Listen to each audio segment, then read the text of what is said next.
power of tariffs being imposed on foreign lands that took advantage of the United States for decades and decades have enabled us to make great trade deals where there were none. Tens of billions of dollars are now paid to the United States Treasury by these same countries.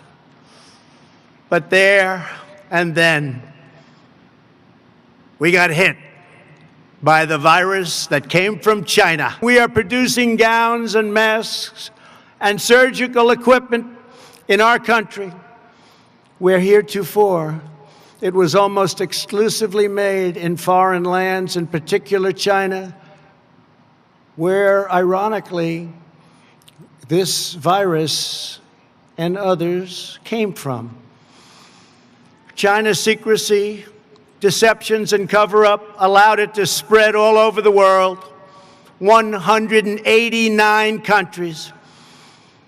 And China must be held fully accountable. We are now doing unbelievably well and are in deep testing on vaccines, treatments, and therapeutics.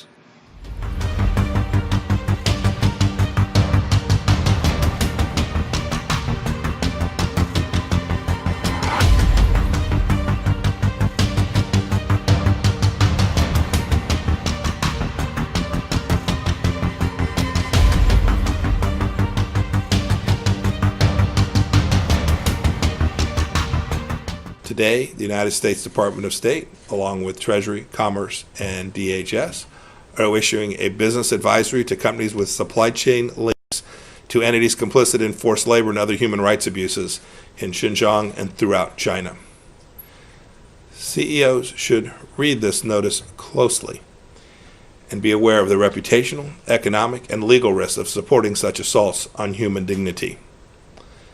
I want to call attention to recent credible and deeply disturbing new reports that the Chinese Communist Party is imposing forced sterilization and abortions on Uyghurs and other minorities in Western China. This shocking news is, sadly, consistent with the CCP's decades-long callous disregard for the sanctity of human life. I call on all nations, women's advocates, religious groups, and human rights organizations to stand up for the Chinese people's basic human dignity. Look, the Chinese Communist Party's brutality affects the rest of the world too. We welcome India's ban on certain mobile apps that can serve as an appendages of the CCP's surveillance state. India's clean app approach will boost India's sovereignty. It will also boost India's integrity and national security, as the Indian government itself has stated.